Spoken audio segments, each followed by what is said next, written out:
Welcome back to the BPOS Podcast. As always, if you are watching on Spotify or YouTube, please subscribe, rate, leave comments. Same thing on Apple. It helps tremendously. Another amazing podcast. We've been trying to put this together for a while. I know you're an extremely busy guy, so thank you so much for being here. Thanks for having me, Mike. Yeah, of course, man. And I'm stoked. I've got my really, really, really good friend, Lawrence DeMonico here. And, man, this one I've been thinking about for a while because everybody's got a story.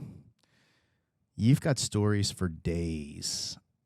And I think our challenge today is going to be figuring out how we keep this from being a 5-hour podcast because of all the stories. But hey, man, if it goes there, it goes there, right? Yeah. That's what's got me a little bit anxious. I don't know what direction this will go. Hey, man, whatever direction, trust me, it's going to be good. It's going to be helpful. And I'm just thankful. I'm thankful you're here, man. Okay. I think we should start at the start because You've got a super fascinating story. So the more I got to know you and learn about you and all the things that you've been through is really fascinating. Obviously being in the veteran community, I think we know a lot of people and have met a lot of different people. But I've only met one other person so far that has had a crazy military track like you, where you go into the Navy and, you start in one particular job, and then all of a sudden, because of your training, you end up attached to a special operations unit. So I don't know if you want to talk about that at all. I think it's fascinating to me because I didn't even know that sort of stuff existed when I was in the Navy. Sure. Yeah. But yeah, man, I mean, let's start at the start like we always do. Why don't you tell us about Lawrence? Oh, well, if we're going to start at the start, I will share a little bit about my childhood, which I don't think, and I've been on a tremendous number of, podcasts and been interviewed by so many people, and I don't think I've ever talked about my childhood. Okay. But I'll keep it brief. I didn't have the best childhood. My mom absolutely did her best for me. And her best wasn't great, but it was the best I think that she could have done. My biological father was just a real asshole, mentally, verbally, and physically abused my mom. I remember that at a very young age. I don't have very many memories of my father, and the ones I do are not good. Right. Like, they're not good. Him, trying to beat down doors, holding my mom to the ground and screaming in her face while she couldn't move, things like that. I was forced to kind of be much more mature at a young age than I think children should be, especially in today's world. I look at my little boys and go, oh my God, I can't even imagine them mowing the lawn. And I was mowing the lawn at like 6 or 7 years old, like literally. Right. My mom and dad separated. Well, I shouldn't even say that. My mom ran for her life when I was about 7. She sent us away out of state to stay with her sister while she, basically ran for her life from my father, restraining orders and the whole deal. Wow. And, when things were safe or safe enough, she brought us back, home. And that was, really, crazy for me. About a year later, my mom remarried and to, my stepfather. And I would only see my biological dad, maybe once a year, moving forward, really less than that even as we'd move forward. But I'd get that, birthday card or Christmas card with $5 in it. Right. And that's kind of what I knew of my, biological, father. My stepfather, I have a stepbrother and sister. Okay. And I have an older sister. And it was, it was interesting. They were a few years younger than my older sister and myself. And it was always, my mom's kids and my stepdad's kids. We never, we tried to mesh, but there was really, that mesh wasn't the best. Right. And even as adults, I feel like it is still kind of that way. I love them both. And of course, I love my older sister, but my younger stepsister, I haven't spoken to her in 5, 6, 7 years. Like, it's been a long time. And my stepbrother, I probably speak to him once or twice a year, and we've got a good relationship. But we're just not close. But childhood was like that. And I feel like my stepfather, for the most part, resented my older sister and myself, like kids he kind of had to take care of out of obligation, to my mom. Not that he really wanted, to. Right. I always felt like I was, a burden or a nuisance to him. And so that relationship just never really got good. And then as a teenager, it just, circled the drain and deteriorated. And it was, not a good relationship. So how was the relationship between your mom and your stepdad? Was it different? Honestly, I don't even think it was that great either. Okay. And I think, honestly, for their entire marriage, I don't think it, was all that great. Yeah. I feel like it was kind of a marriage of convenience, and, I think they, tried to love each other. I just don't think there was really, a lot of like genuine love there. And I don't think I recognized it at the time, but now that I'm, married and I have children, I know what a healthy relationship looks like. Right. And I didn't at the time. Okay. I just knew what absolute shit show looked like. That was my norm. Okay. So, that was tough. I rebelled a lot as, a teenager. And I think it's because one of the things I didn't realize until I was much, much older, and that I was missing it, but I never had mentorship from my parents. I never had leadership or guidance. I couldn't go to my parents with ideas or thoughts and have conversation. That just wasn't a thing for me. Mm. So I definitely, explored whatever path I thought, seemed right at the time, and they weren't always, the best paths. Sure. And I got a lot of everything I did was met with struggle and discipline and screaming and yelling and even violence from my stepfather. He didn't beat me by any means, but the amount of screaming and yelling and grabbing me and shaking me, or right. was, it was definitely more than I can even imagine at all, like with my children. Right. So it was, it was a lot. I ended up getting kicked out of my house. I want to say I think I was probably 16 when I got kicked out, and I never went home. Wow. That was it for me. I was always smart. School wasn't a struggle for me. I didn't have to study. I never did homework. School was easy. And that probably was an issue because my teachers literally would tell me, "You've got so much potential." Right. But at that moment, I didn't even know what potential was. Like, really, I just, just showed up, did my thing, and would leave. And I kid you not, I typically would wake up every day and check the surf report. I shit you not. If the surf was good, I would skip school and go surfing. Okay. And then I'd show up to school at lunch and spend the second half of the day there. And if the surf was bad, I'd go to school and then I'd call the surf report at lunch. And if it was good, I'd skip out. Right. But I would kind of make my rounds and pick up lost work from my teachers. And, I knew that I was always a big disappointment to them.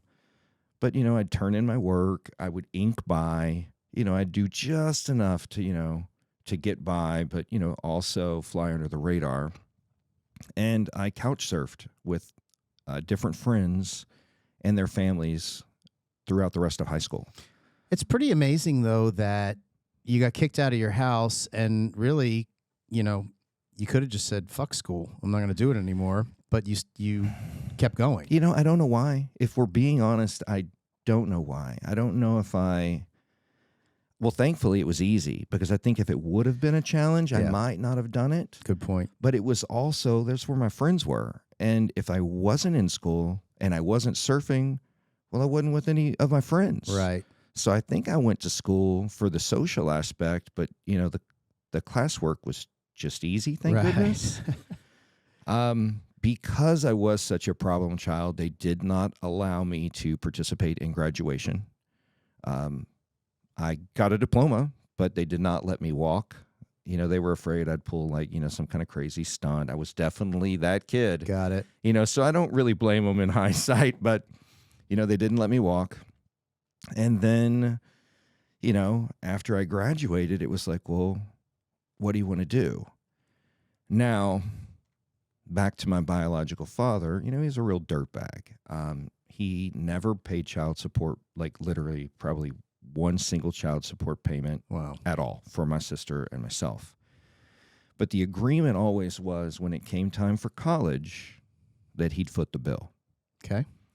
So keep in mind, I'm still not living at home, but I decided to go see my father before graduation and talk to him about college. And I vividly remember walking into his house, and I hadn't actually seen him in years. But I walked into his house, I sat down in his living room, and he was in a recliner watching NASCAR. And he didn't even really it wasn't inviting. What are you doing? Let's catch up. Let me turn off the TV. Nothing, just what do you need?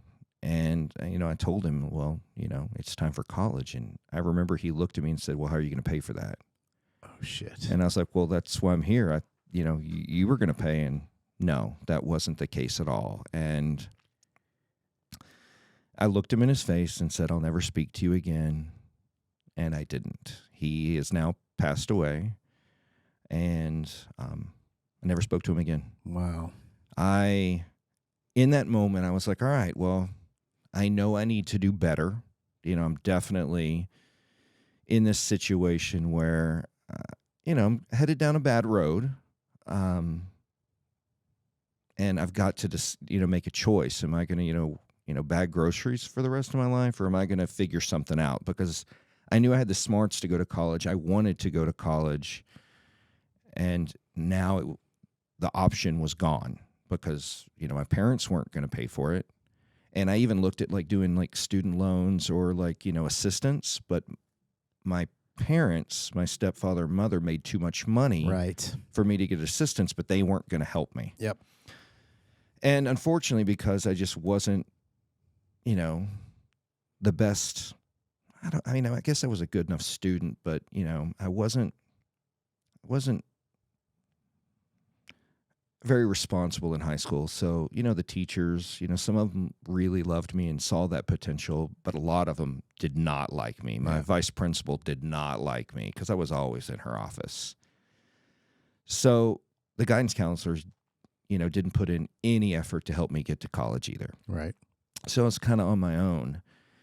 And I remember, you see those recruiting commercials, pay for college. And I was like, all right, find a way, make a way, right? And so I decided, let me call up a recruiter. A friend of mine and I decided we were going to do the buddy program. And this is right after you graduated? Essentially right after I graduated, within months. Yeah. And so we started talking to a recruiter and looking at the various programs that were available, and we decided to do it. And then he bagged out. So, fuck it. I'm going alone. Yeah. Hey, it's, who really needs a buddy to do it anyway? Let's just get it done. Yep. I knew that I wanted to go to college, so that's what I did. Now, when you join the military, you know, your recruiter's got to put together this like package on you. And, you know, one of the things they've got to check your, you know, criminal record. They've got to check like your medical record. They've got to check all these things. Right. Well, I had been in a car wreck in high school and it was bad. And I had to get a lot of medical care to kind of come back and heal from that. And one of those doctors happened to be a chiropractor. Now, keep in mind, I haven't spoken to my mom. Well, I probably spoke to her on the phone a little bit. And back in the day, there weren't really a lot of cell phones. You know, it was just the early 90s. Right. You know, everybody's got the big Motorola brick, you know, Zach Morris phone, right? So my recruiter showed up to this chiropractor's office and walked up to the counter asking for my medical records. And I mean, how on earth, right? My mom just happened to be at the counter paying for her visit at that same exact time. Oh, man. So that is how my mom found out I had joined the military. Wow. Because I hadn't told her. And then, of course, like she wanted to, you know, talk about it. And I'm like, you know, no. The answer is no. This is what I'm doing. Like, you know, this is how I'm going to pay for college. Just leave me alone. So I went to boot camp. And, you know, I'm assuming, you know, I was still a dumb kid. You know, of course I'm an adult, but I'm a dumb kid. Right. And, you know, I think, you know, the recruiter, you know, already being an adult and having a heart, you know, probably said some stuff to my mom that he shouldn't have and said, hey, this is when he's graduating boot camp. So my mom just showed up. Wow. Which was weird and awkward. But of course, you know, she had wished me the best. Like, look, I'm glad you're making a good decision, you know, whatever. So that's kind of how, you know, I got into the military. Well, I got a question for you. Yeah, of course. Because I actually joined the Navy on the buddy program too. And my buddy just didn't show up at the MEP station we were supposed to ship out. Oh, my goodness. Yeah. But this is probably actually a blessing in disguise, right? Because we went in on the nuke program. Oh, wow. And so I probably would end up on a submarine or something like that, right? Which would have been terrible. But because we weren't on the buddy system, on the fly, they literally changed everything right there and ended up going into aviation. And I was so thankful. It was great duty and I enjoyed it. But did you have to change your? Well, it did not work out the way I wanted to at all. In order for me, and honestly, man, anytime I don't care where we are, if I hear there's a kid that's going into the military, I'm like, please give me 10 minutes of your time. Yeah. I know that for a fact. Because, yeah, when Connor and Cole were thinking about it, yeah. Right, because I want to tell you what they're going to try to do to fuck you at the drive-thru. Yep.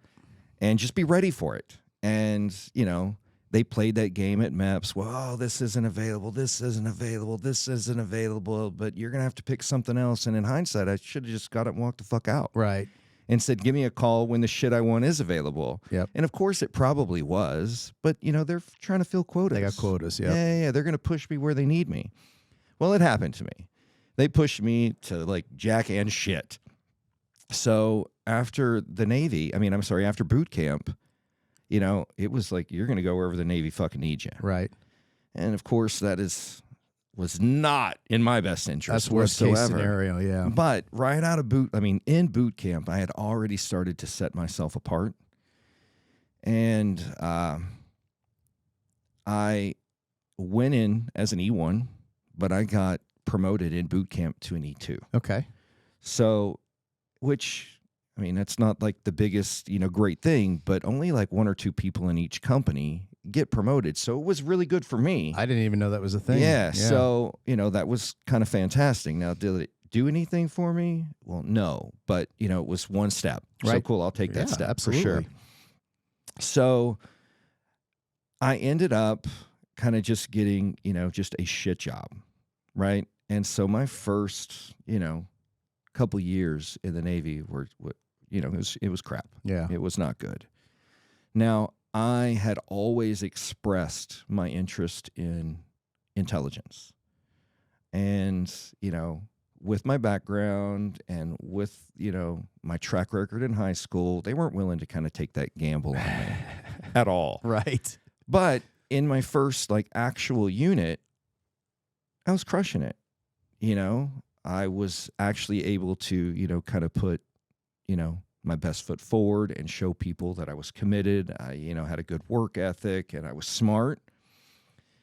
And that unit was willing to help me get into intelligence school. Oh, that's cool.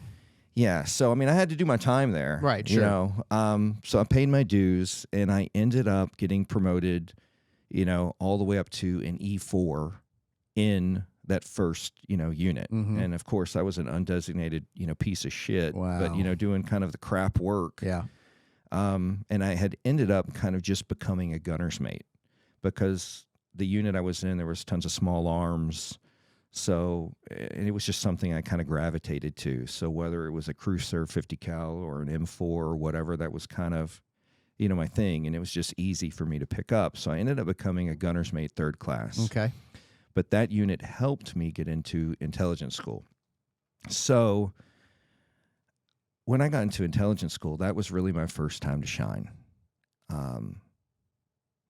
I think, if I remember correctly, I missed one test question throughout all of intelligence school. Wow. I ended up graduating with the highest score to ever leave intelligence school. They put my name on a plaque and put it on the wall in the schoolhouse. It was a big deal. That's awesome.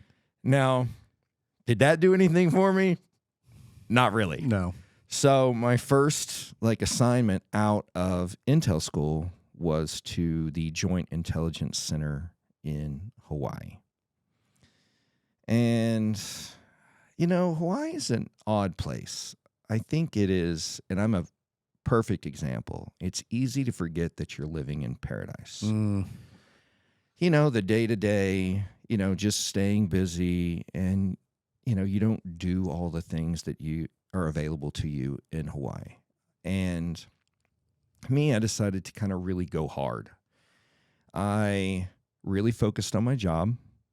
So I was sailor of the quarter, sailor of the year, sailor of the quarter, sailor of the year. I'm just killing it at this place. And I'm also, I'm doing community service. I'm just, doing anything and everything I can. Now, And did you do that because you had a goal, or did you do that just because that's who you are? honestly, I guess it's because who I am, because Yeah. I don't fucking know. Okay. Honestly, I'm definitely that guy. Anything worth doing is worth overdoing. You go all in or just don't bother. Right. So maybe that's it. And to be honest, I'm not really sure. But once again, I knew I wanted an education. I needed to check that block. And for anybody that's been in the military, they would know if you want to go to college while you're active duty, you have to get permission. Mm-hmm. You've got to ask your command for permission, and they have to grant you permission to do it. Well, there was a standing order at the intelligence center that, we couldn't go to college. Oh, interesting. So I didn't bother fucking asking. I just went to college.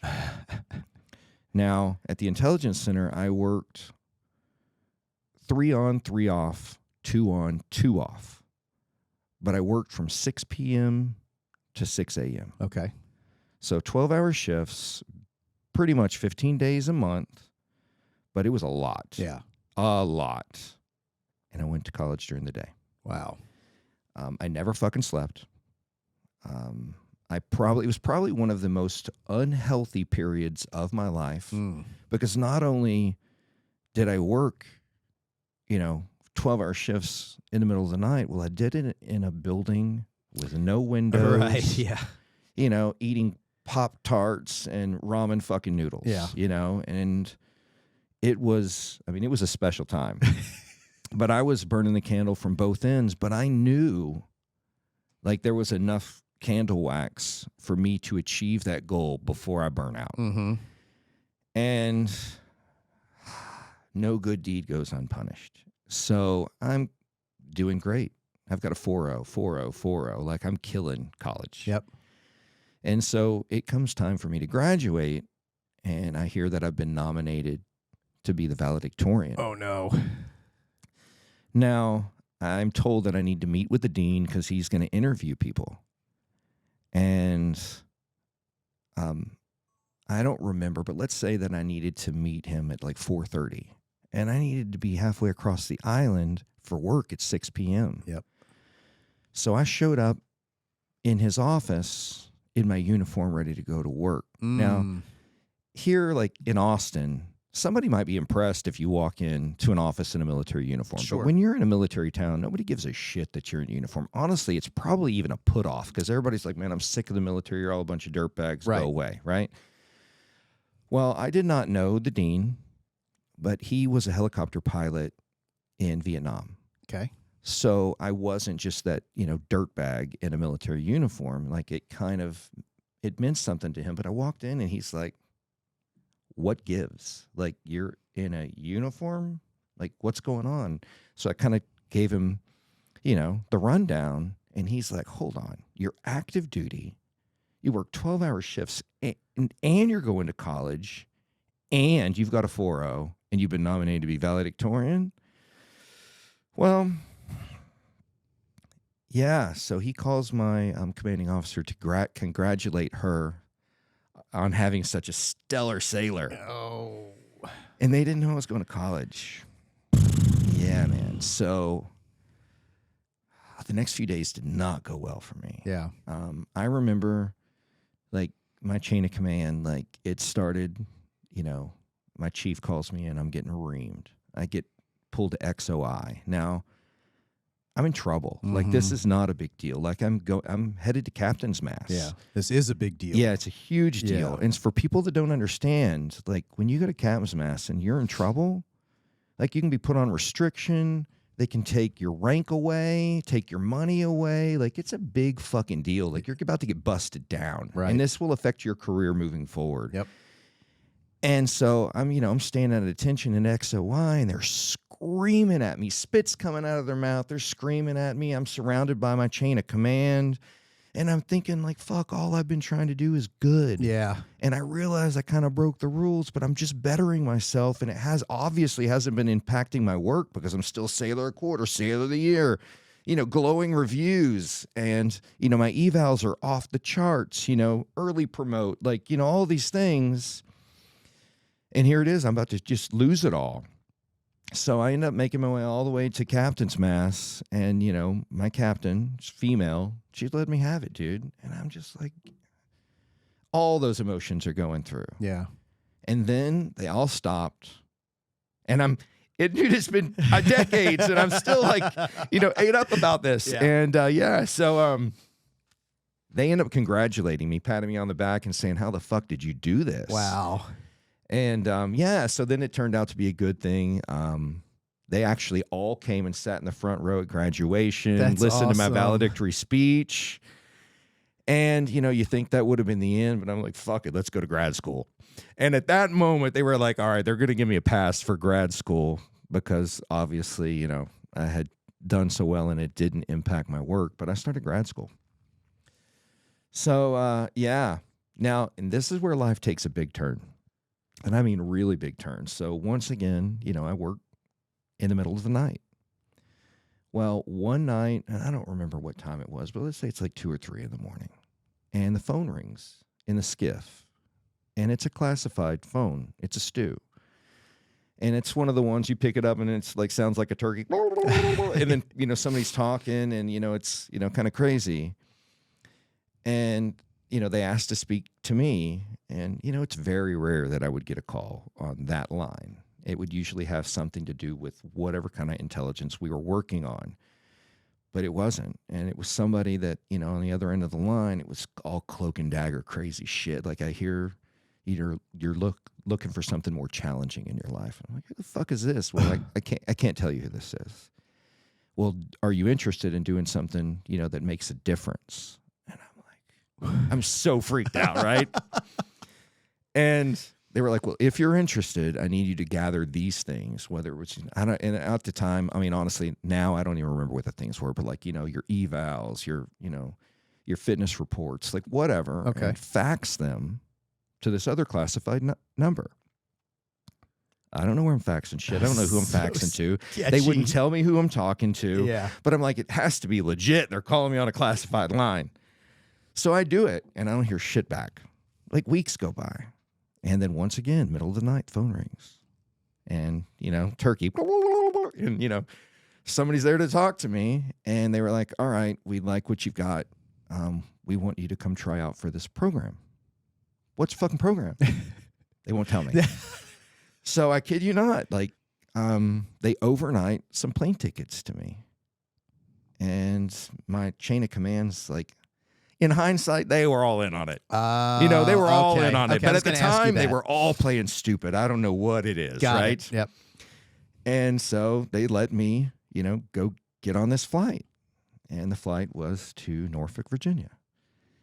And, I get off this flight, and I don't know where I'm going or what I'm doing. And they basically put me in a room and say, stay here until we let you know. And so somebody lets me out of the room to take a physical fitness test. They take me out of the room to, swim, run, do all these things. They take me out of the room to do like a psychology test. And, where I'm all alone, doing these, psychological tests. And it was just one thing after another. Now, I would see other people, but I remember when I started this, there were like 20. And then there were like 10. And then there were like 6. And the numbers of dudes, they just disappear. But I was in my room by myself. Right. So it's not like we need to have conversations. That's just the herd was getting thinner and thinner and thinner. And how long was this whole process? I mean, it was over like a week. Oh, okay. So it was a long time. Yeah. Like to just be alone and not have a clue where I am, what I'm doing, nothing. What you're doing it for. Yeah, crazy shit, right? And like you don't even know like how well you're supposed to be doing. It's just do the best you can. Right. And especially when it's like, fitness, like how far are we swimming? How far are we running? Like, I don't even really remember these things at this point, but what's the benchmark? Just go. So, obviously I'm putting out, doing the best I can. And then there is like this board and you walk into this conference room, and I remember this conference room table is really long. And on the other side are people that are just very, very impressive. They're all Navy SEALs wearing their tridents, tons of salad, it's going on, right? Right.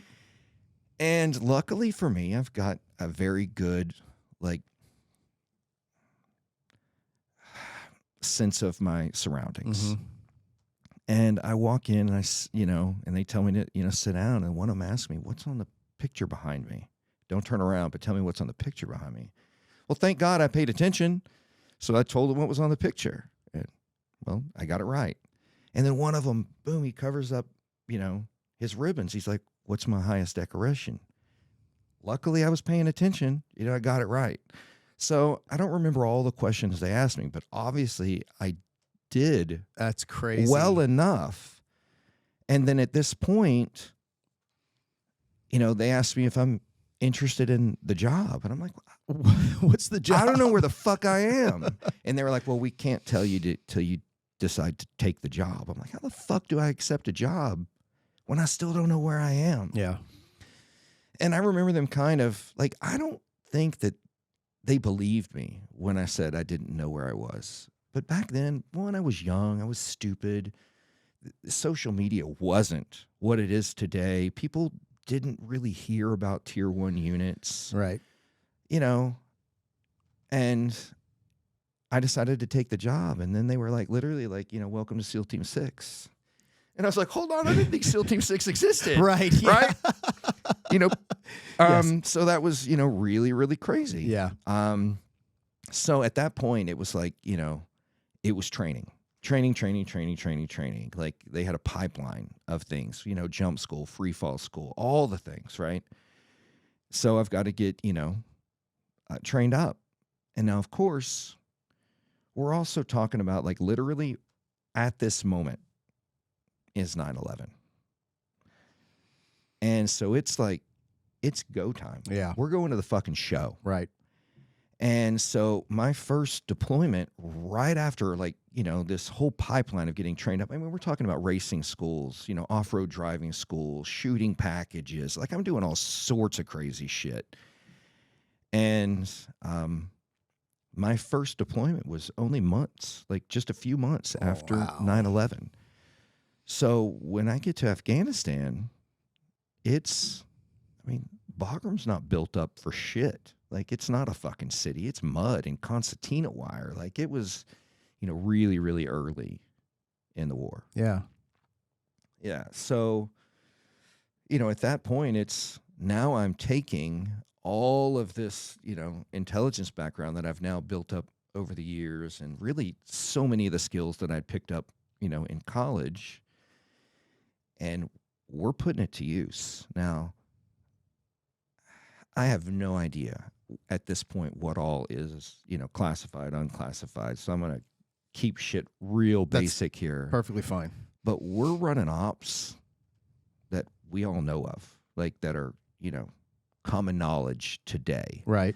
That, that have been on the news, been briefed. Like, we're making a difference. Yeah. Like, we're doing the shit you read about. And I remember, I was young, man. I was really young. And even at this age now, I'm 49. And I think I was 28 when I went to the war. Wow. And I look back and go, man, I was still a kid then. Hmm. Like, really, but I'm doing shit that, insane shit. Right. Responsible for things that I can't imagine somebody at that age being responsible for. Yeah. Making life and death decisions that affected, hundreds or thousands of fucking people. And, it was fucking insane. Yeah. That's crazy. That's such a wild story, man.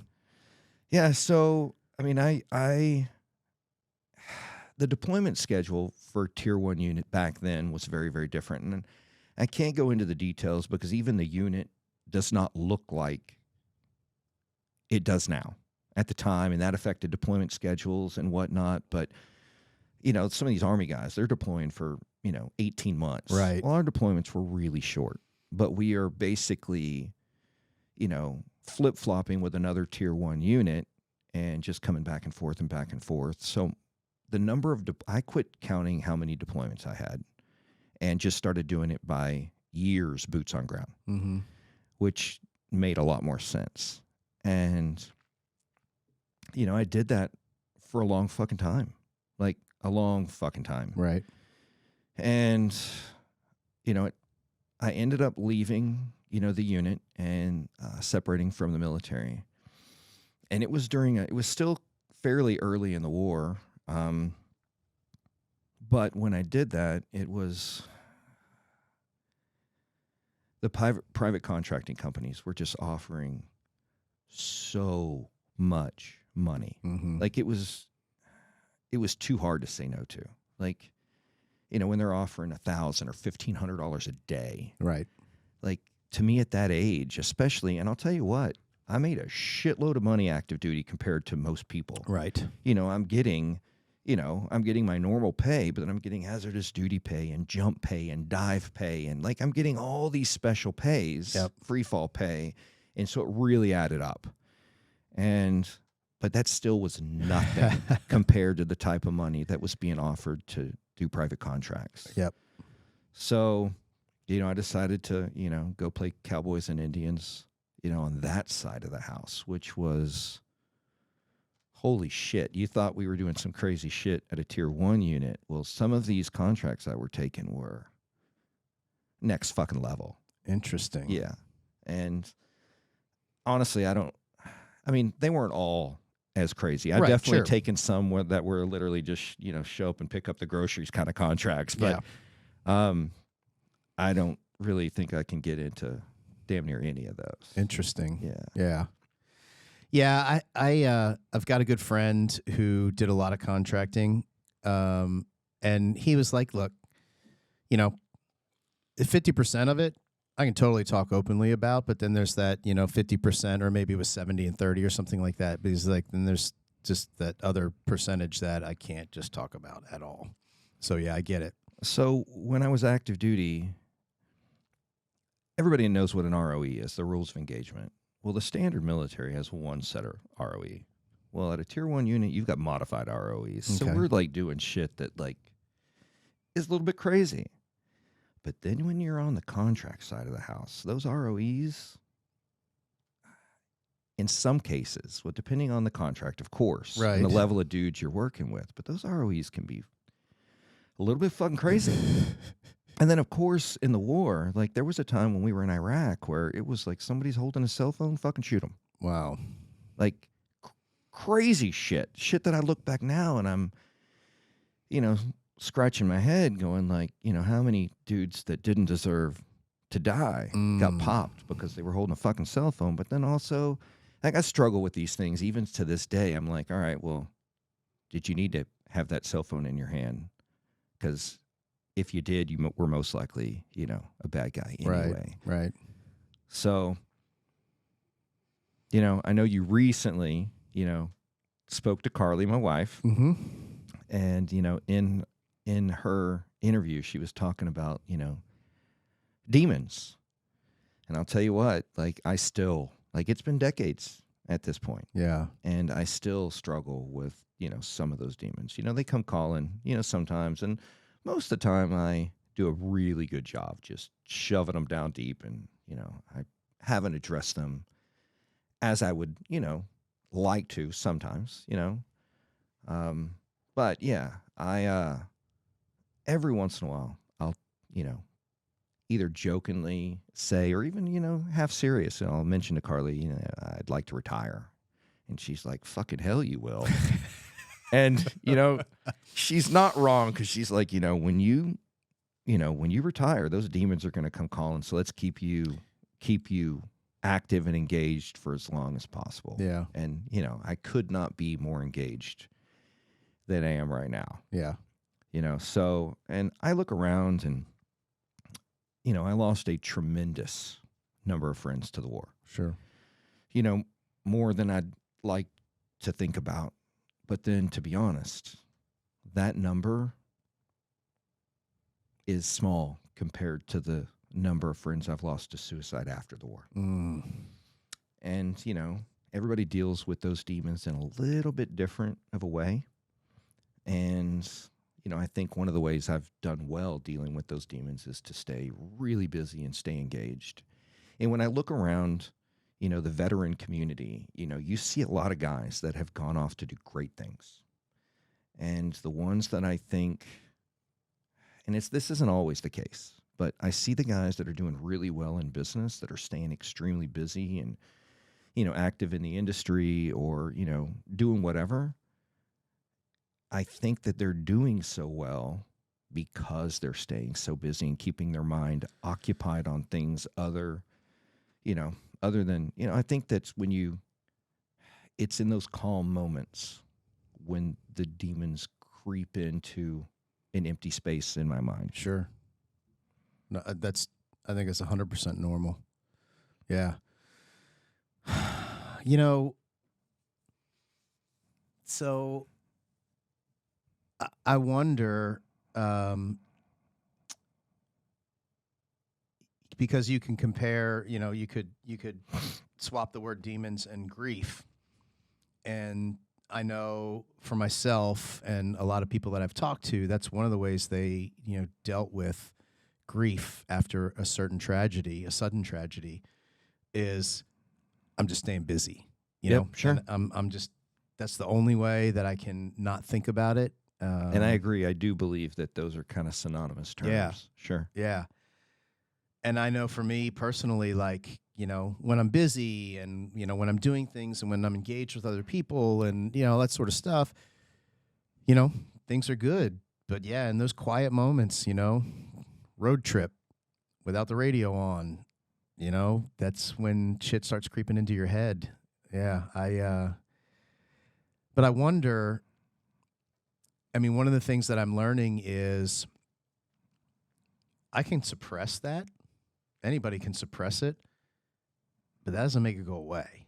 Fuck it just no, it doesn't. waits. Yep. It just waits for that you're moment. kicking the can. Yeah. You're kicking the can because that motherfucker is coming back. Yeah.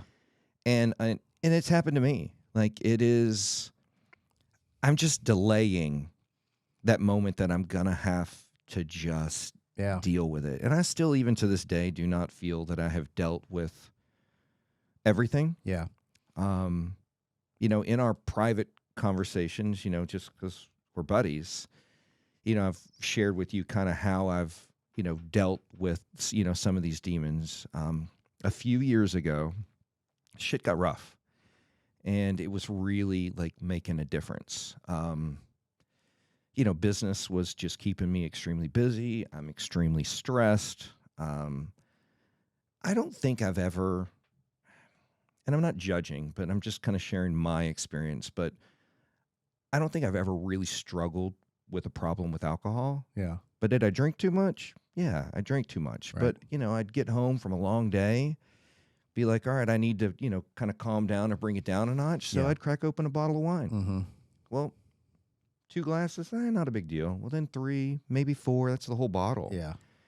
And that kind of just got to become a pattern. Yep. So, and, I'd walk in the house and it would be part of the routine. Mm-hmm. Crack open a bottle of wine. And at some point, like, I remember, like, it's at this point, it's no longer helping stress. It's no longer helping me kind of calm, but it's a part of the routine. Yeah. And I remember like having a conversation with Carly, and I even remember where I was sitting in the house, and she's like, Lawrence, maybe you just should quit drinking. And I remember like in that moment, I was kind of like, I didn't know whether to be offended, like, fuck you, I don't have a problem.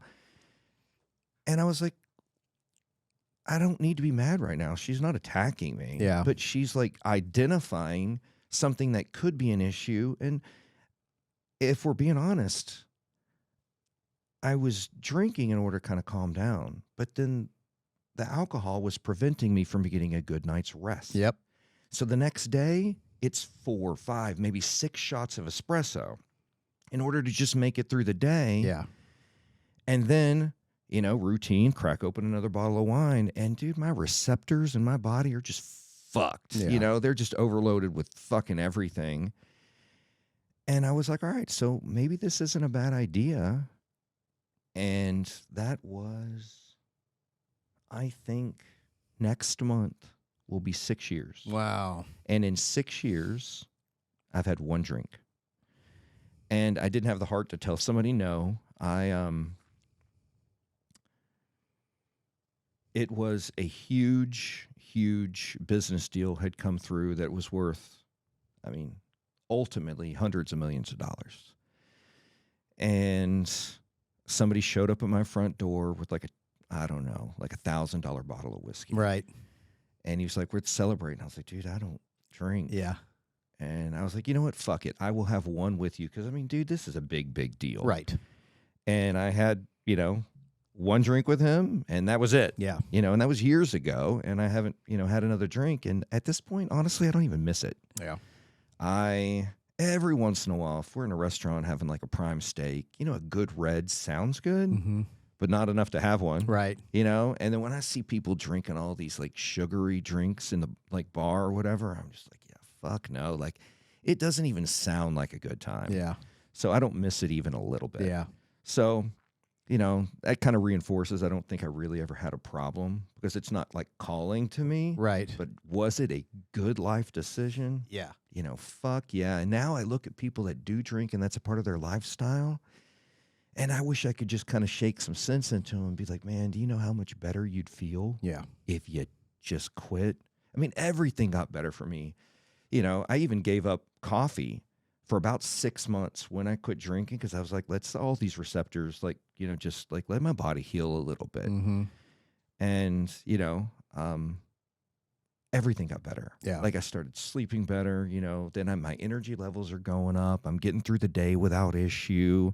I'm not cracking open any kind of drink when I'm coming home. Like just life got better. Yeah. And I'll tell you what, and I think anybody that doesn't drink will agree with this. If you're not drinking, it's a whole lot easier to stay lean. Oh, for sure. And I don't give a shit what kind of workouts you're doing. Yep. If you're not adding all that alcohol and all those extra calories, it's not hard to stay fit. Right. That makes a huge difference, man. Yeah. And on the flip side, because I did that 75 hard program, and that was my, first time of like giving up alcohol for an, quote unquote extended period of time. And after my body recalibrated, it just like the fat just melts off your body, number one. But as soon as I went back to drinking beer and stuff, like it took so long for it to go away.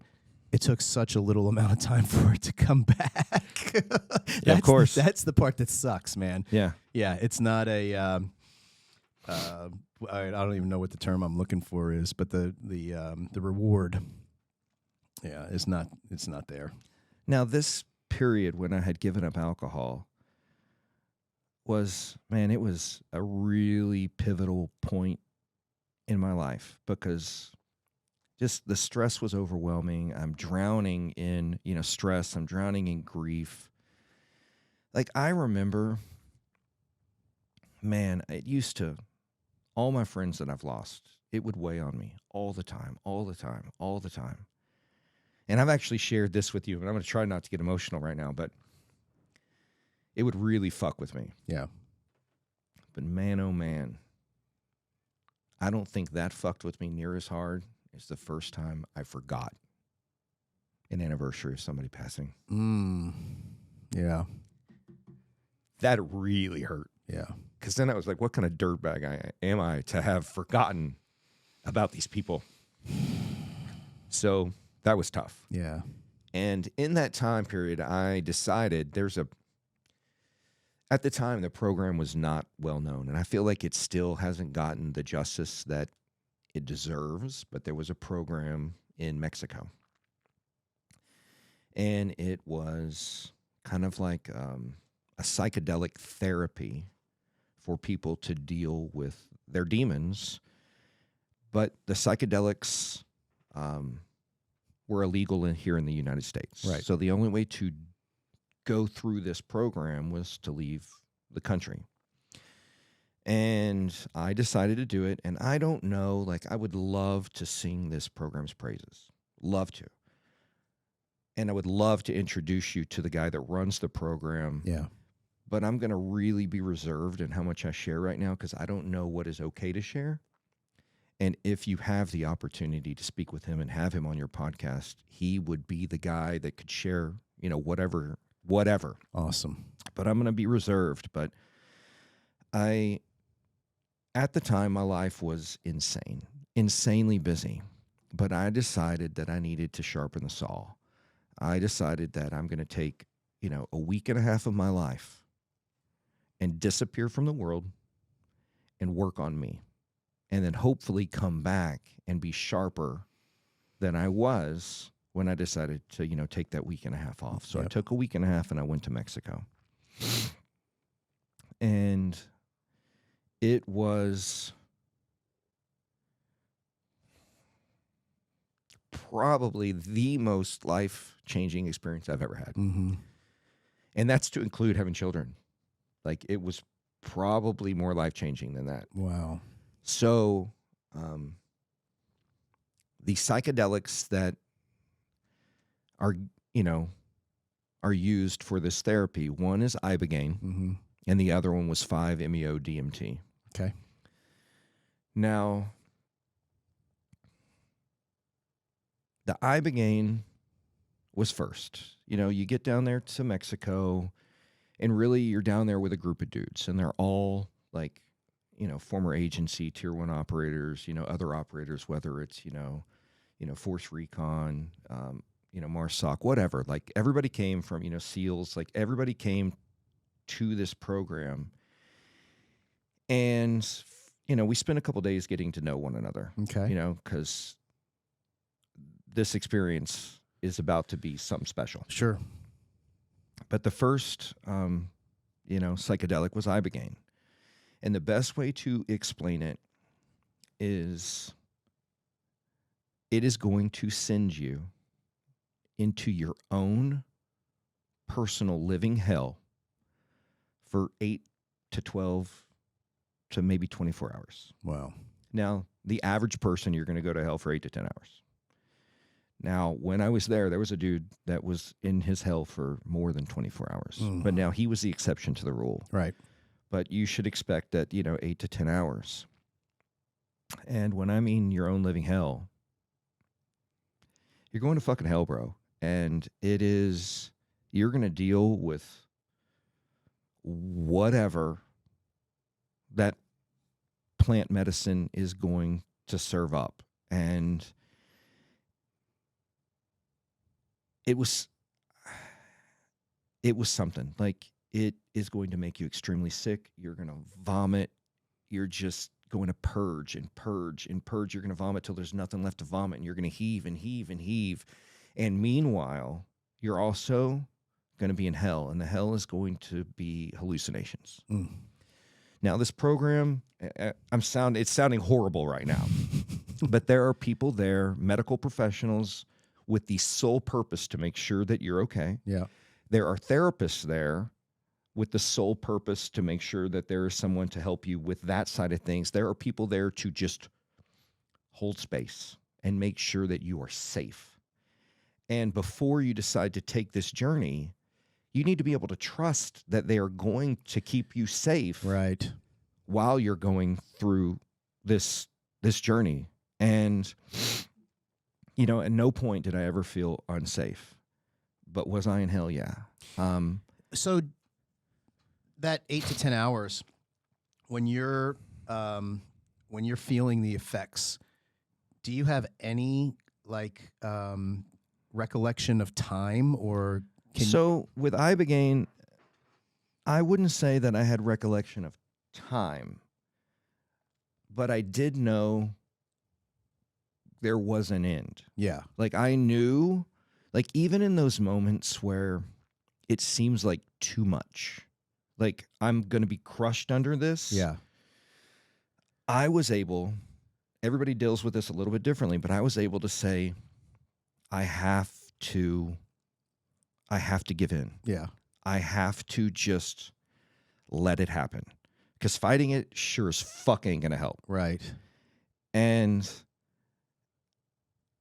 in this hell, I knew that it would come to an end at some point. Now, when it would be, I just would reassure myself, like, I have to walk this path. Okay. And, who knows when that path is going to come to an end, but it will come to an end. Got it. I saw my children's skin melt off their body. That was one of my hallucinations. I saw my children riding around toys in circles on tricycles as their skin melted off their body and their skeletons continued to pedal in a circle. And that was just one of many. Yeah. But it was just like the worst thing that you could possibly imagine. But there is something special about, about Ibogaine. And I truly think, and I could be wrong, but I truly think that it is one of the reasons why I've no longer given a shit about alcohol. Right. Is Ibogaine will actually make a chemical change in your brain. And for me, I am not exaggerating or embellishing at all. It was like kind of this weird feeling. I could feel that window closing for me. So it opens a window for you that if you're going to make changes in your life, build new routines or make changes in your relationship or whatever, that if you do it while this window is open, there is a high likelihood that it will become permanent. And that window, let's say plus or minus 6 months. And I kid you not, in 3 months, I could feel this, whatever this change was, I could feel it going away. And over 4 months, I could feel it going away. At 5 months, at 6 months-ish, I could feel that it was gone. And I don't know how to explain that. I don't. But I could feel that something was different and it was gone. In a good way. Yeah, but not in a bad way or a good way. It was more of that window of my changes, whatever I was going to make. And honestly, this is all in hindsight, because at the time, I didn't fucking know what I was going through. Right. But I could feel this window closing, and I know now that I could give a shit about alcohol. I just don't care. Right. Like, I don't desire it. I don't crave it. I look at it, and I'm just like, whatever. Yeah. But I think that maybe that's the reason why I just don't give a shit anymore, because that is a pattern, a routine that I had made permanent during this period. Mm-hmm. And then it just, whatever, it's permanent now. Yep. Cool. Well, after you go through this hell, 8, 10, 12 hours of just heaving, dry heaving and puking, it's like doing the Murph. Bro, you're exhausted. Yeah, your body's fucking smashed. Right. So when you come out of this hell, like, everybody is there for you. And in this program, they even have a volunteer come that runs a kitchen to basically make sure everybody's fed.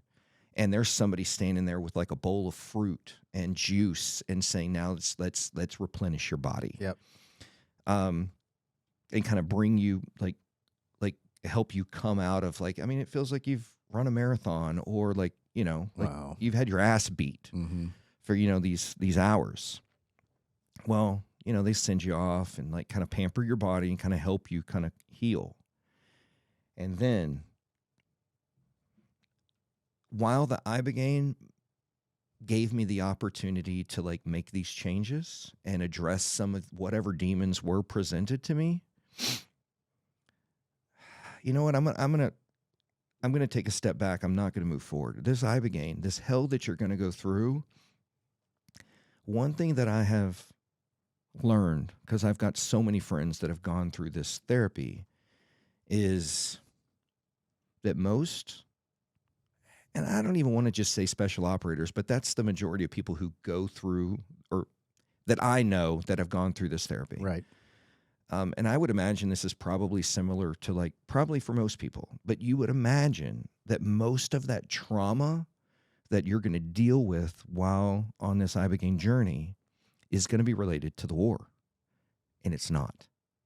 It's fucking crazy to me, but almost everybody that I've spoken to that was dealing with this trauma that would come to them in this journey is childhood. Wow. So I can't even begin to tell you how much of that crazy childhood trauma of my biological father and all that crazy shit I dealt with during this journey. But I'm also one of these kinds of guys that I don't know, and I mean this, genuinely mean this, I don't know that I would change it. Right. Because I wouldn't be who I am today without all that trauma. And I don't know if I'd be a better version of me or a worse version of me. Mm-hmm. And I'm not willing, like, if somebody said I could take it all away right now, I don't know that I would do it. I'm pretty certain that I wouldn't. Right. Because I wouldn't risk. I'm very happy with who I am as a person today. Yeah. And there's nobody I want to be but me. So, and I wouldn't want to risk that for Carly. I wouldn't want to risk that for my children. I feel like I'm a great husband. I'm a very good father. Like, those are probably my purpose in life, are to provide, to be those two things. Mm-hmm. And I wouldn't risk that, even if I had the opportunity to get rid of all that trauma. Right. But dealing with it in that moment, on that journey, was very powerful. But once you your body heals up and you've kind of come back from that hell,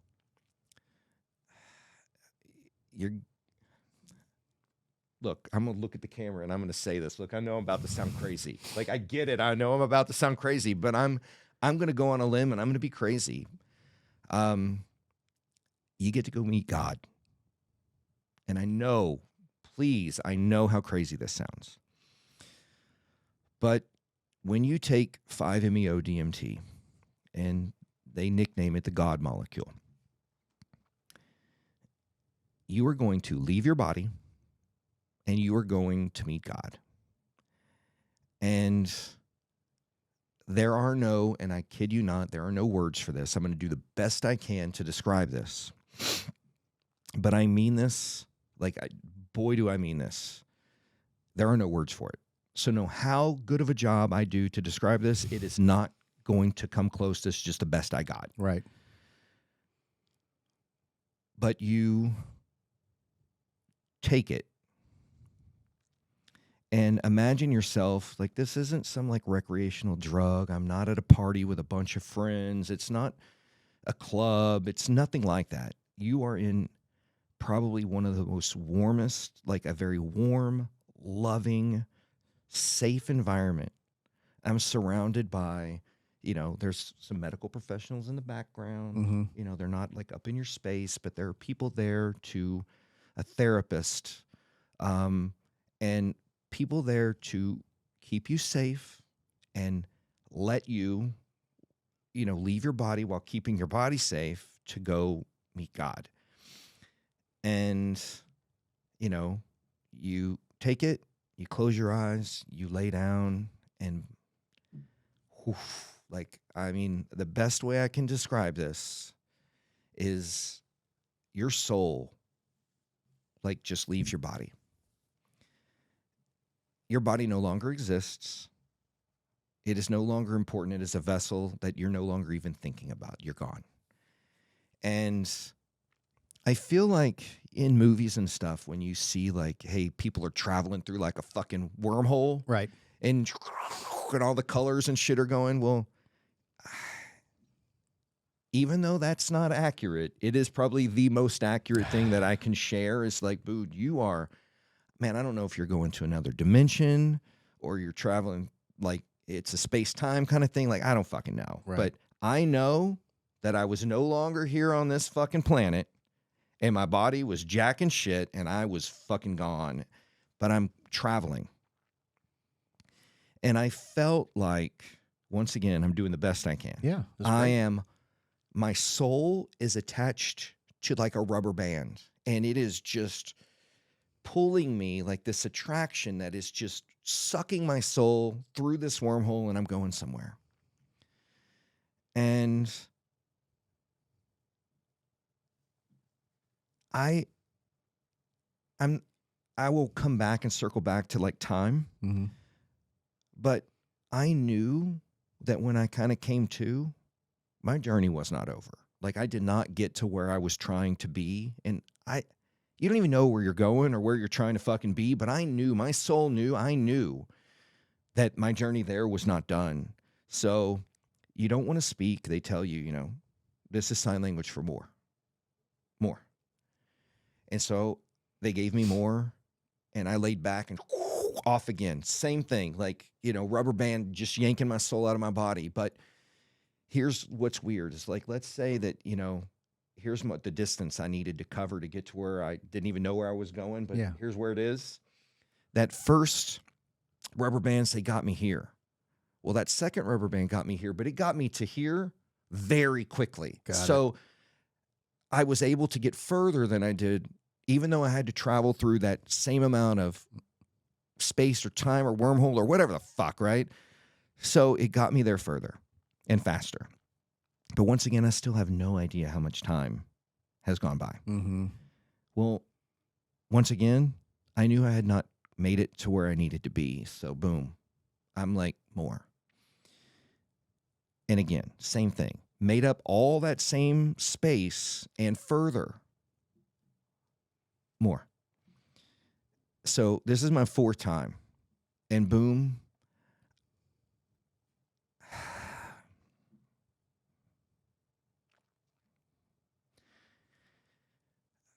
When people talk about heaven, they're like streets of gold and, whatever, that was not my experience at all. Like, heaven, I think, if that's where I happen to be, and I believe that that's where I was, is not a physical place. There's nothing. There are no things. It is a place, I guess, where your soul exists. And I made it there. And it was like, I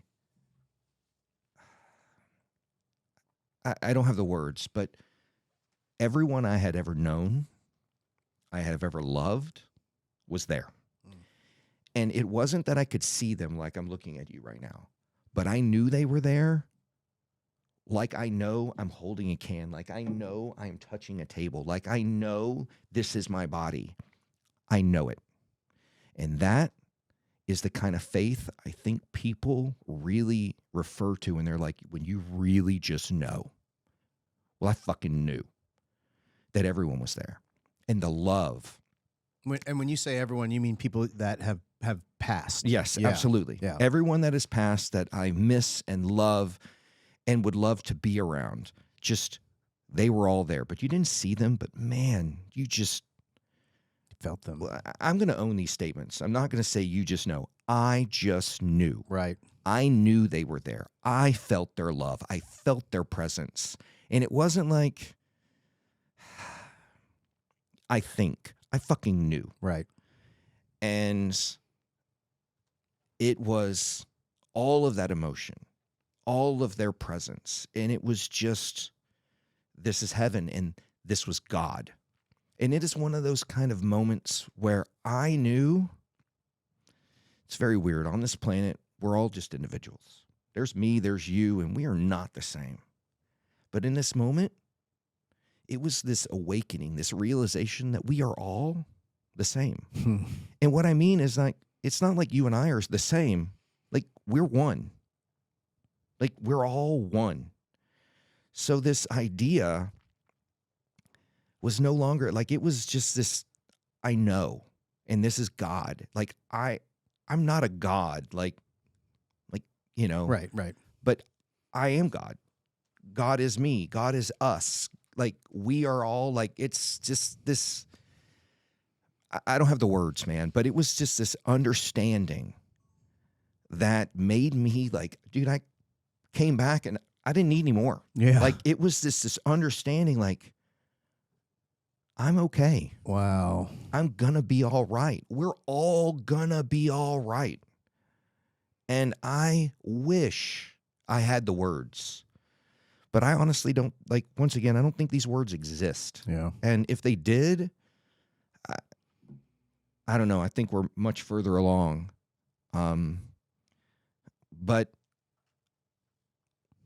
Carly was so worried about me going to this therapy because Right. she's like, is he going to come back the same person? Is he going to come home and say, I just don't want to be married anymore, grab a backpack and walk out the door? Like, seriously. Yeah.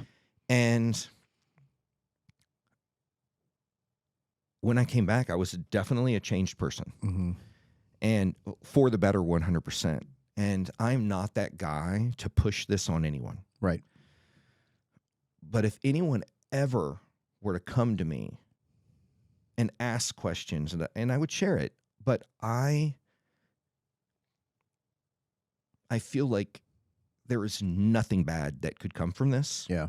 And everyone that I know that has taken this journey, I do not know one person that did not benefit from it. Not one person. Yeah. And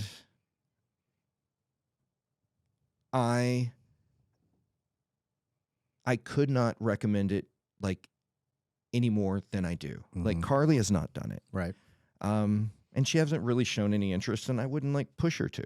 Do I think she could benefit from it? Absolutely. Mm-hmm. I know in her podcast with you, she really didn't touch on her trauma. She's got some trauma. She still bottles that shit up. And hey, you do you, boo. Everybody's got their own thing, but I think she could benefit from it. And actually, I feel very strongly that she could. And if one day she decides to do it, boom, you go. I got the kids for a week and a half. Yeah. I know you're in good hands. I love you. I'll see you when you get home. Right. And, you know, maybe one day she'll decide to do that. But, and I've said this to you before, and it's crazy. I feel like it is a very good way. I know it was for me to, and closure's not the word. It is not, you're not going to get closure from this. Right.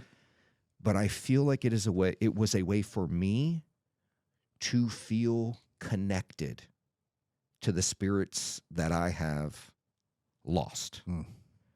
Like, I got to be with them. Now, I'll tell you this, and this is a little bit crazy to me, and this is where time comes into things. To me, it felt like this journey for me was about 5 minutes long. In real life, or it felt like No, that? it felt. Okay. But in real life, it was about 45 to 50 minutes. Wow. I was fucking gone. I was in some other space-time dimension, like who fucking knows? I don't understand these things. Yeah. But I was I was on this journey for about 45 to 50 minutes. And to me, it felt like I only got to spend, 60 seconds with that energy. Wow. Those souls, with God, man, I wish I had better words. But I feel like this story, like the words I use are very similar, different, but similar to anyone else. Yeah. And yeah, this is honestly, so I have been on, I can't tell you how many podcasts I've been on. This is the first time I have said this out loud on camera, and I will probably catch some crazy grief for it, that people are going to think that dude's a nutbag. And I get it. And, it is what it is. But it was life-changing. Yeah. No, I remember we had lunch, shortly after you got back, and I could tell, you were way more emotional when you were describing your journey that time we had lunch. And I remember coming home and telling Rochelle, I was like, I don't understand what he went through, but like something really, really happened. Like legit, something really happened. Well, I'll be honest. Had somebody come to me and told me this story, I'd be like, that dude's lost his fucking mind. Right. Like he's gone off the deep end. He's knocking on doors. Can I tell you? Oh yeah. Like I would be like, yeah, something's gone on. Yeah. And I am not, I'm skeptical of everything. Yeah.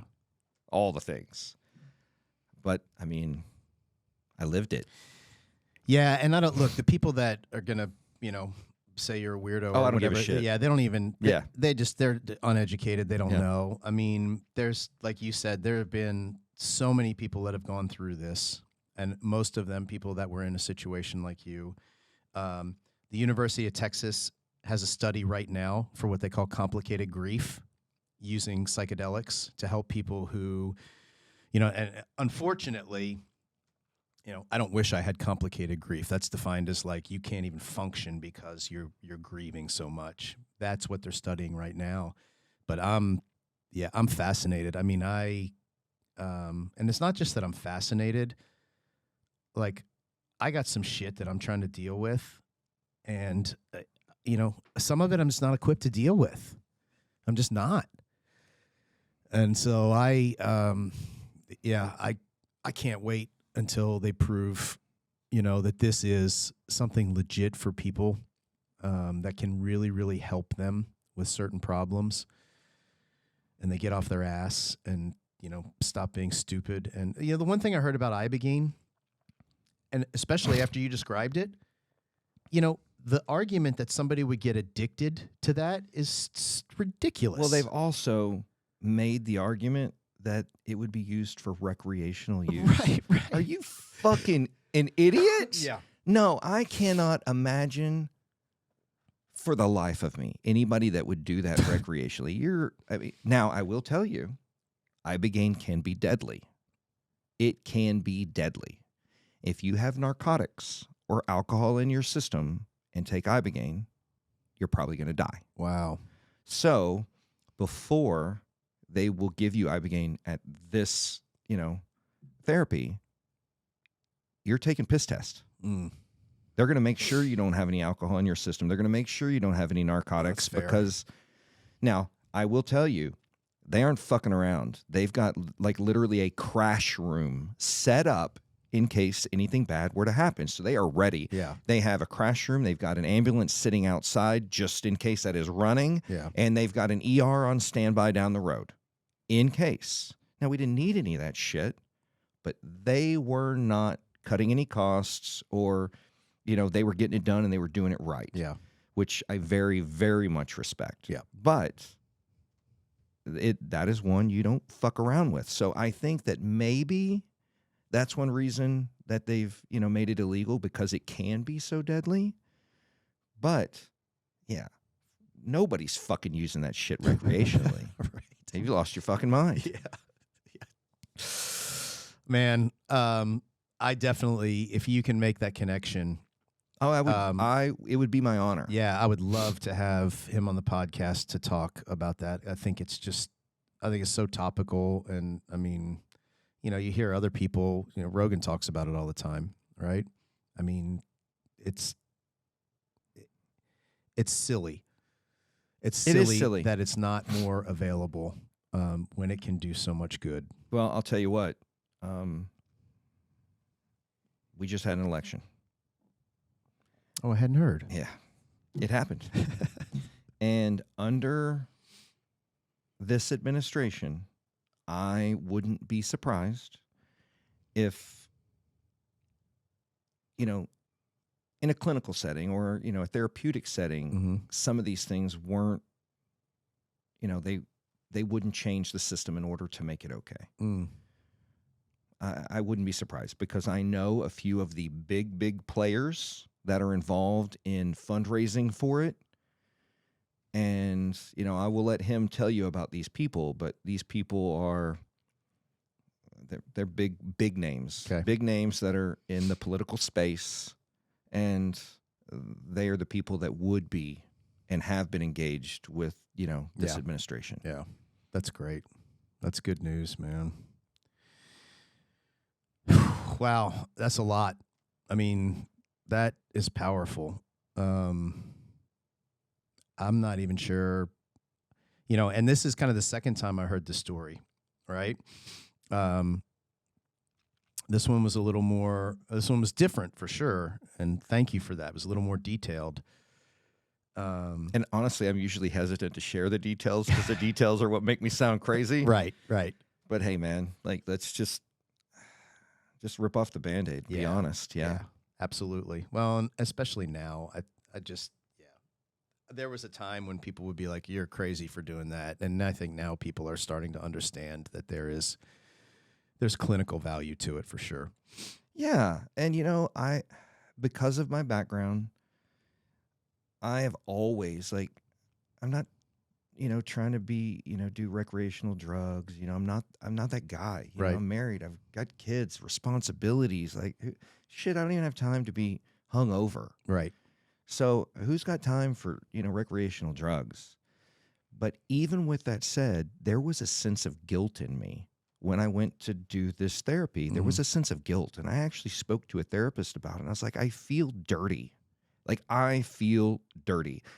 I've snuck away and left the country to go do a bunch of cocaine or something. Got it. And, she said something to me that I remember and has been, made a big impact. And it was well, number one, these aren't drugs. This is plant medicine. You've already been gaslit to believe that these are drugs. These aren't drugs. Right. And beyond that, what is your intent? Are you here to party? Are you here to have a good time? Or are you working on yourself? Right. Are you trying to heal? So being the fact that these aren't drugs and these are plant medicines, and your intent is to use them for a therapeutic purpose to heal, fuck what anybody else has got to say. Right. You do you. And if you can get a value and change your life for the better here, who the fuck is anyone else to tell you different? Right. Just make an improvement in your life. And I mean, at this point, it's been 6 years. I would very much like to go again. And to be honest, I think that I would not even pass up the opportunity to go to hell again. I think I would. And I feel like it is a very good way to ground yourself. Mm-hmm. It's the yin and the yang, the good and the bad. I want a dose of both to remind me what's important. Yeah. And what isn't important. I can tell you one of the most powerful things I walked away from that week and a half was let that little shit go. Right. And almost all of it is little shit. Yeah. Yeah. Sometimes that's the stuff that impacts us the most. Is all the True. Yeah. True. Yeah. Dude. Man, thank you so much. Well, I mean, thank you for your friendship. I mean, you've been I there. love you, bro. I know I love you too, man. And I appreciate that. You know, you've been there in good times and bad times. And thank you for sharing this. I mean, this is powerful shit, man. Agreed. Yeah. Agreed. All right. Anything else you want to add? No. I don't know if we ended up. I feel like this just took a weird path, and you know, we probably didn't talk about a lot of the stuff you wanted to, but this is where we ended up. So I think we touched on all the subjects. I mean, look, Okay. yeah, tragedy, trauma, and triumph, and Yeah. like I think we took that trip. yeah, this is sure. a very different path. Like people are calling me all the time to do podcasts, but it's typically about all the crazy nonsense and litigation I have going on with my life. And Yeah. weaponization of the DOJ and all that kind of crazy stuff. But yeah, this is the first opportunity I've had to talk about just me. And so, yeah, thank you for that. Yeah, man.